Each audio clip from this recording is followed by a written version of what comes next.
Cool. Welcome back, everyone. I hope you all enjoyed your break.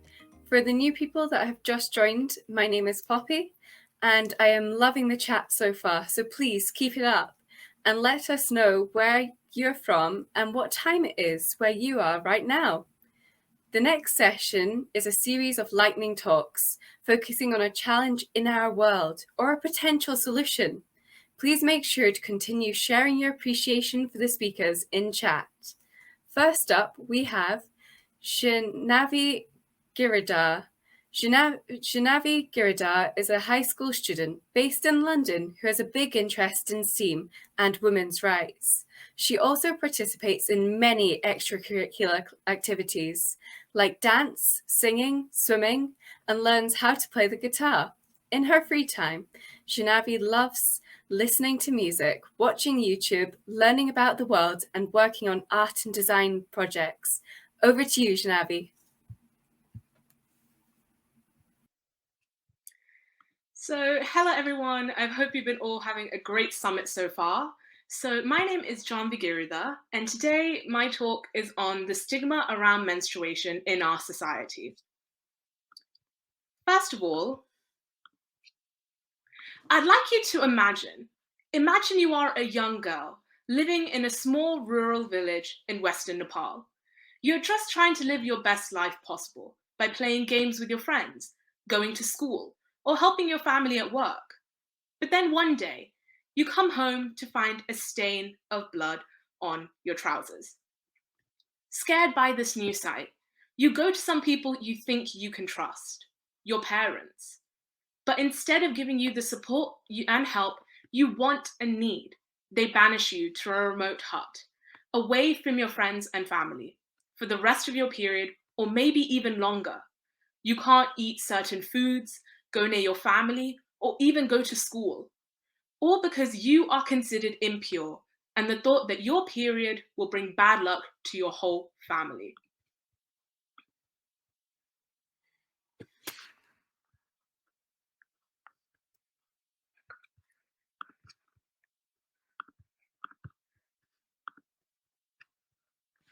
This is the reality for thousands of people in Nepal who are victims of a cruel practice called Chaupadi. This practice is one that can cause serious disease, even life-threatening injuries, for the thousands of people forced into it. But it doesn't end there. There have also been multiple cases of people dying due to this harsh practice.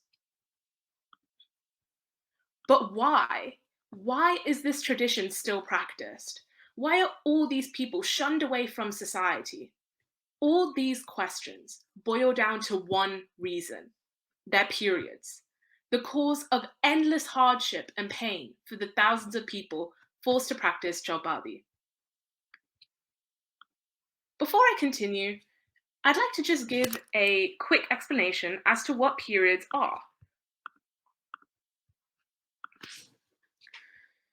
A period, also known as menstruation, is when a person bleeds menstrual fluid from their vagina for around 3 to 8 days a month.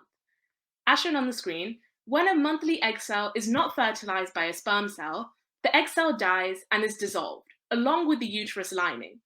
All of these, along with some bacteria, vaginal, and cervical secretions, are combined with blood and released as menstrual fluid. This process occurs every month, from a person's menarche, their first ever period at around 10 to 16, to their menopause, their last ever period at around 45 to 55. But not everyone has monthly periods, and this can be due to many factors, both genetic and environmental.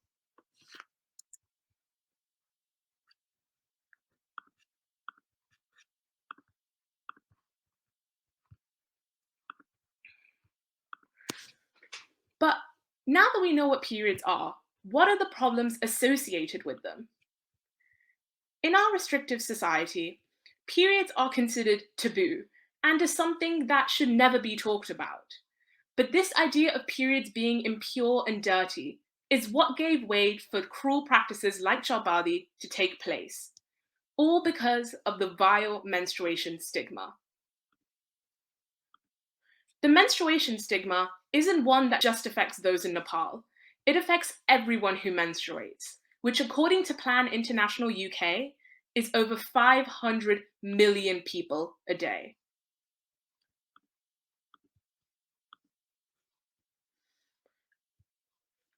But this collective group of menstruators isn't just girls and women, but also includes transgender men and some non-binary people. But regardless of how we identify, all of us menstruators are affected by this stigma around menstruation, even those who live in developed countries.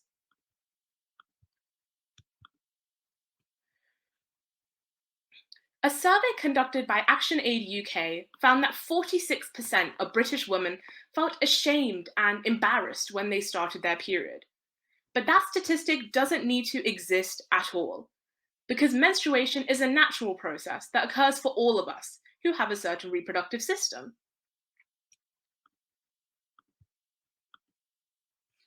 It is something that none of us should feel ashamed to talk about, since this bodily process is what connects us with over 26% of the world population. But how can we break the cruel stigma around menstruation? Our biggest weapon now is our ability to talk. To help break the menstruation stigma, we, as citizens of the world, need to talk about our periods. Because only if we talk, we can eliminate the taboos surrounding menstruation and people will know there's a problem. Through word of mouth, people will start talking about their periods more and hopefully soon break the cruel stigma surrounding menstruation. And we don't even need to open our mouths.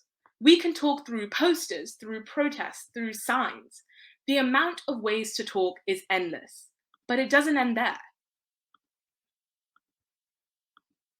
Talking about our periods is also a way to grab the attention of our governments and those in power, so we can tell them our views on the state of menstrual hygiene in today's society.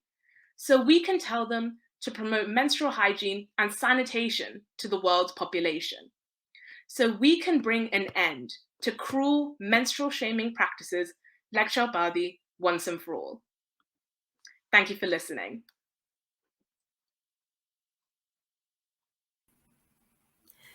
Thank you so much. That was a very informative and such an important message.